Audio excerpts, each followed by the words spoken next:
Three, two, one. Hey, it's Kimberly Smith Austin here, and I want to welcome you back to another episode of the Made to Inspire podcast. I am here today with my awesome and amazing co-host, Misty Kerrigan. Hey, Misty, and happy Memorial Day. Hey, Kimberly, happy Memorial Day. We are coming at you at a amazing, interesting conversation. We are doing this Memorial Day episode, and it really got us thinking because Kimberly had a great point, is that sometimes people get our holidays confused. Yes. And that's pretty sad. And it made me think, sadly, Memorial Day sometimes has more became the beginning of summer. Let's kick it off. Let's have a barbecue. But when we were talking about today's episode and what the meaning of it might be for those who've lost someone. Yes, absolutely. And as a veteran myself, people often confuse the holidays, the red, white, and blue holidays, and they think, oh, it's about the soldiers. Well, it is, but it's about those who gave the ultimate sacrifice. In fact, tomorrow is my 10th annual Memorial Day 5K, 10K, and kids 1 mile walk and run. And I will tell you, this particular event was designed for those that have given the ultimate sacrifice. And I know it's hard to think about celebrating, but it's about honoring and remembering the sacrifices that they made. And so that's what today's show, we're going to talk about that. And just as an entrepreneur, emerging leader, how sacrifice and relationships and all these things play out, how this holiday is a reflection of that, not only for those that have lost their loved ones, but for those of us that are still around surviving. Absolutely. And a little more of the taking the time and awareness and the building relationships, and not to decrease yes, it's an amazing weekend to get together with family and barbecue and do the things that the sacrifice was made for.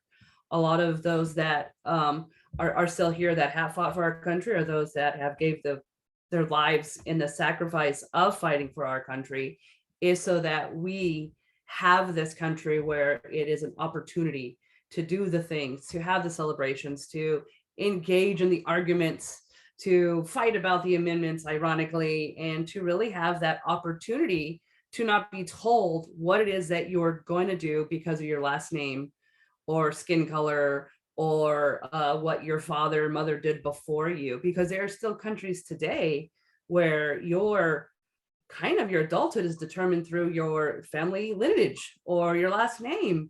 That it's still happening. There's still countries today where it's not. I don't think we're far from where we could be or need to be, but definitely honoring where we are and those that have laid down their life so that we can be here. Yeah. That's so huge. I posted this morning a post, and it was a video, probably about just a little bit over a minute or so video. But one of the things I loved in that video, it talked about how, and it was biblical, and it not really truly biblical, but it had a reference of a scripture, and it talks about how one person lays down their life for their brother, And I think those individuals who said yes to serve in our U.S. armed forces or abroad, depending on where you are, U.S., France, Italy, maybe you're in Asia, maybe you're in some other country, and having made that sacrifice, they said yes. And I know many went to the fighting lines without a desire to necessarily say, I'm giving my life. But when they said yes, that was an opportunity, meaning that was something that could very well happen, right? Sacrifice is one of those things, when you go forward, what are the possibilities? And I said opportunity, it should be possibilities.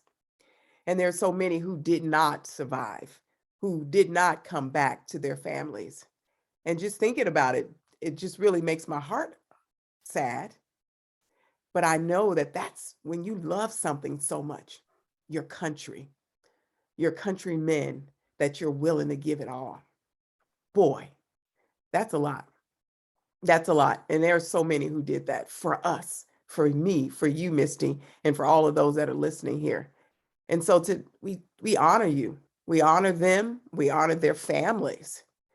The organization that I raise money for the race that I organize is called TAPS, Tragedy Assistance Program for Survivors. And what they do is they raise funds for the people that are left behind. Honorable organization based out of Washington, D.C. And they give programs and education and resources to make sure that those families that lost their loved ones, that they have something to keep them moving forward. Right. And when we're talking about that is sometimes they were the main breadwinners or the main like the principal and rental, the father or the mother of the family that everything else revolved around. And when you unplug that from the rest of the family, that disrupts. And so having organizations that'll help the family that is left behind and still here and in grieving and having that is pretty huge. And even those huge thing, I have one of my friends, one of his main causes suicide awareness, and especially when it comes to our veterans. And having that is that some people may have not have survived the sacrifice of dying, but parts of themselves are never again what they were. And taking this day to also honor the ones that have come back and not been able to survive, Yeah. that have taken their lives because of what they've seen while sacrificing for our country. Post-stress traumatic disorder is a big thing. You know, I remember as a kid growing up, my dad was in Vietnam War, and he used to tell me stories that, you know, sound like movies, sound like something that weren't real. And I remember thinking, my dad's, he was a character. And I laugh because I think about the character that he was. And I remember once him telling me that he was at like an air station, and the blade literally came off of the helicopter, and it just whipped and took lives away right in front of his eyes, and the devastation that happened and what happened to him physically, mentally, emotionally. So, like you said, there are many who may not have died in service, but that experiences that they encountered caused death at a later time. So I love that you brought that up, and we honor them here today as well. Especially as it coincides with mental health month, and being able to connect those, and even mental health for those that have, I know some of the children, and if they're here and their parent, one of their parents or both, sometimes both their parents are in at war, the post-traumatic stress syndrome for them every night to always be in worry if their mom or dad or their loved one, or if you're a parent, if your son or daughter is coming home. So there is ripple effects for the families that have those that have stepped up to the calling of protecting our country in any of the, was it 5 branches now or 6 branches? I don't know if we're calling the space, but I know the being able to serve that. I have a one of my staff. Oh, you know her, Charisse. Shout out to Charisse. Is her son was in the military and he got out for a couple of years and he just reinstated because he wanted a bigger calling. And within the week after he graduates boot camp, which is probably this week or next, he's going overseas into a battle, and just talking with her and having that, like, he was out and then decided to step back in, and within like 2 weeks went from not being part of it to being part of it, and then going overseas to fight in battles was like a quick turn of events for her. And just, talking to her about what that means, and she was worried about taking time off to get out to go see him, and it's like, that's the least of your concerns. Like, how many, that's your baby. Like, not only do you want to celebrate at the boot camp, but like just spend that time. And so when we were talking today about, well, Memorial Day and the ultimate sacrifice, and what that means is a lot of entrepreneurs, unfortunately, sacrifice more than they need to. Also, with some of the things that they do, sacrifice their time and their money and their relationships and the things, just kind of getting set on making the things work and doing the things that they think, and not doing some of the things that would help, like asking for help, or having conversations of disappointment, or doing some of those things because you are trying to set in this, like, well, I don't want to let people down, or I don't want people to think that I'm not grateful to what it is that what I do. And you just keeping it all inside and striving, but there's something not in that stride when you're not altogether feeling your best you and connected to what it is that you're doing. Yeah. I think as entrepreneurs, and it depends on what school you come from. I think there's different camps or True. different schools, if you will. But a lot of us, especially myself, I'm going to use from a veteran background, military, martial arts, all these things that kept me quite disciplined. I'm a soldier. I'm a soldier. And as a result of that, soldiers, we go hard. We go hard. We get what we do. We need to do what we need. And it's not necessarily means I call Sally Sue to help me. I just go in hard until I get it done. But as you said, sacrifice, what are we sacrificing? They always say if you want to know a person's priority, look at their calendar. Mm, If my calendar says that, yes, I'm committed to my family, then I'm probably committed. But if my calendar shows no family and in anything that I'm doing, it says that maybe that's really not my uh, my important area. And when we think about that, our family is everything. And we as entrepreneurs, executives, looking at what are we sacrificing to build our business, our brand, and our bottom line. And I think the other B I want to say is just trying to find, I'm going to use the word balance, even though I'm not a huge fan. I know that's off because sometimes you give a little bit more and a little bit less, but recognizing where do you come to that even line or that place where there's peace and solitude in knowing that you've done what you need to do to get the work done. You've created the systems, the solutions that you need to do without sacrificing your family, your friends, the relationships. And yeah, you're going to do it at times, but not every time, not mm. all the time, not time after time. I have lots of friends who come back and their kids say, you know what, my parents were never there. I don't want my son to say that. And I think there will be seasons when may say that, but not all the time. And I think it's important as entrepreneurs that we step down and we take a moment aside to talk with our family. If there is a season when you have to go hard, you sit and you talk with your family and you set some parameters and say, hey, this is right now, I've got a next 3-week push or a 6-week push.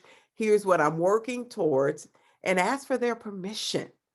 Yes, I know you don't have to, but guess what would happen if you did? They felt like they were valued and they bought in. There's nothing like getting that buy-in from your family saying, okay, mom, dad is working hard for this season of time. And maybe it's for a reward at the back end. And you always draw them in and throw a reward out there for them so that they feel like they're a part of the process. That's always worked for me. And I know so many others who put systems like that in place find themselves successful and not successfully burned out. And I love how you said that there's a couple of women that I know um, that do that. If they have a big push coming up, they'll sit down with their family and let them know. Like, I know I normally don't work Saturdays, but for the next 6 Saturdays, I'm gonna have to go in and take care of some of the things. But that's going to bring us to a new financial level. How do we want to celebrate? And then Mhm. they like, well, Disneyland, or oh, we want to take that vacation we weren't able to take last year. Great. And in sacrifice of these Saturdays, I'm not going to be able to do, A, B, and C, take you everywhere or clean the house. And so it's also having them step in.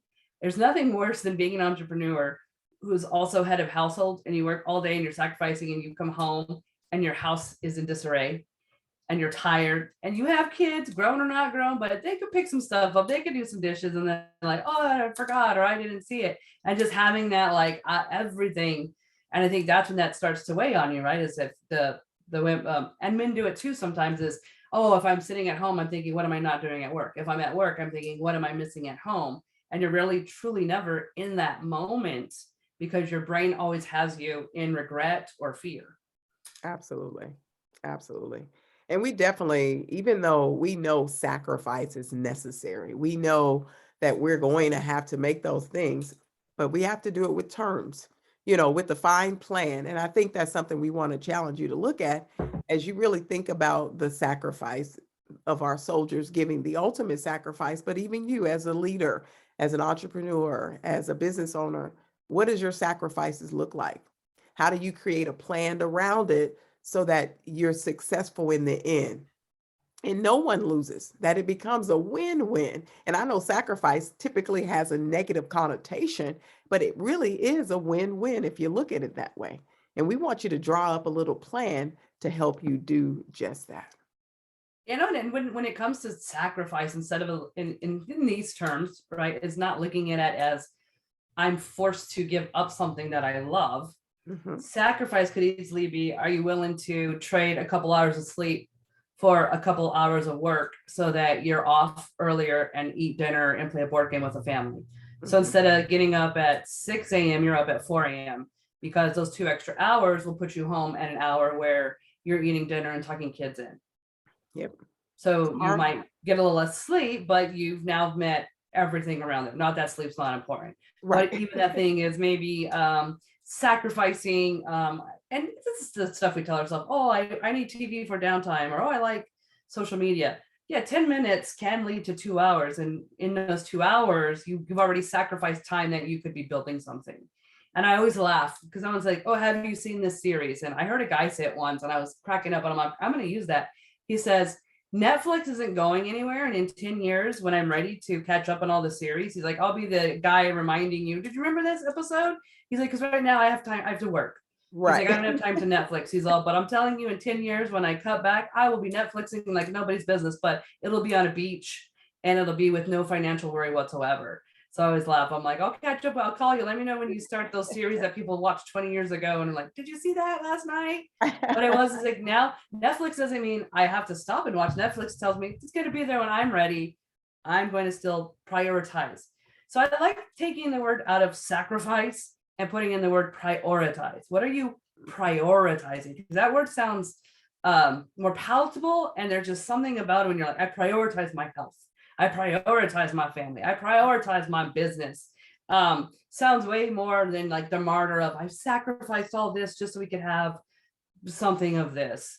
And here's the crazy part. I've done studies and I've read studies and I've talked to people who are nurses and people in hospice, and no one on their dying bed says, I regret not buying that bigger house. I regret I didn't get the Porsche when I could have. They said Mhm. it's always the regrets are time with people or things they wanted to do and didn't. Mm, Time with people or things they wanted to do but never did that's good. are the two biggest things that come up when you're at your end.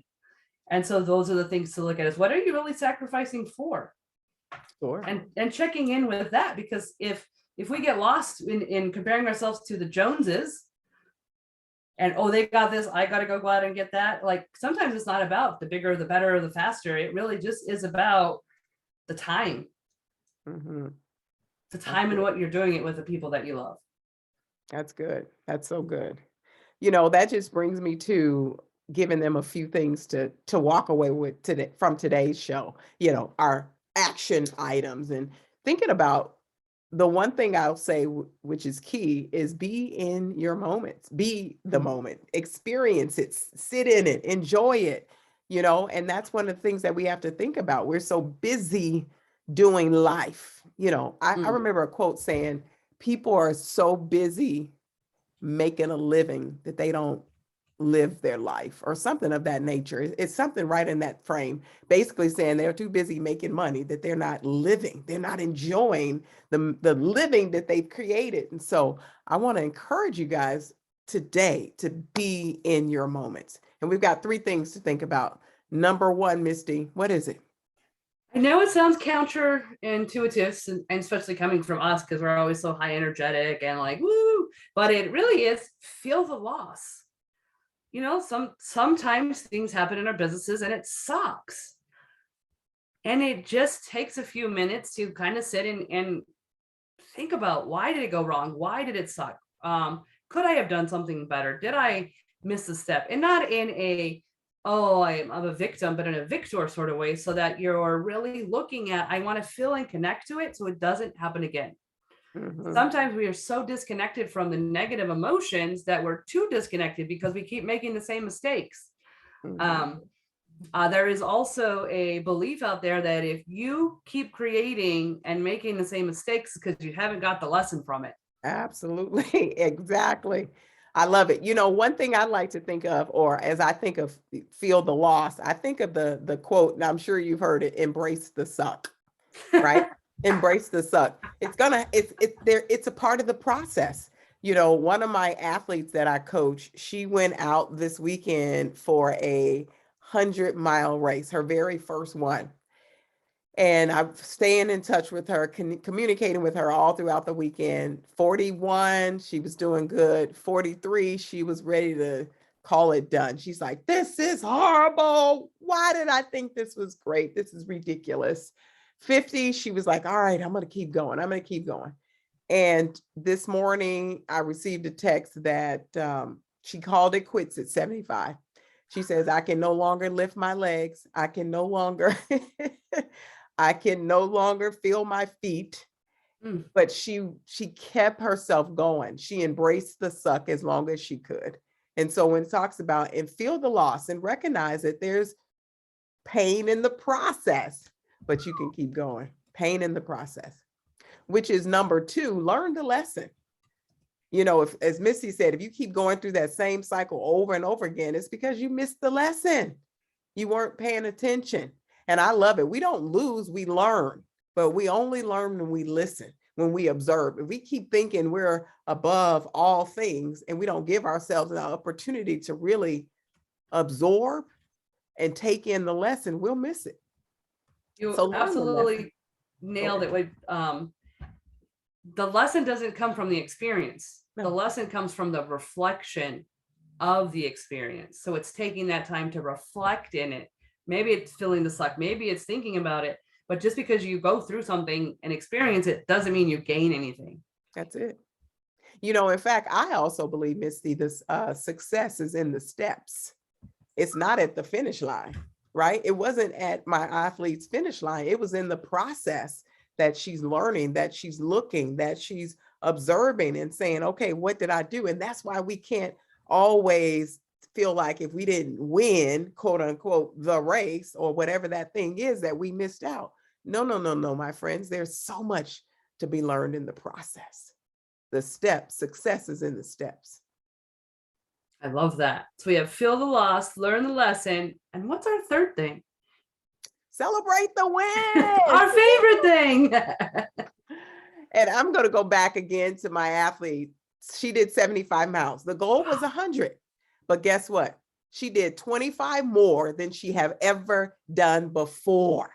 So there's a win to be celebrated. And I told her this morning, I am so excited and so proud of you because you went 25 miles, not out days.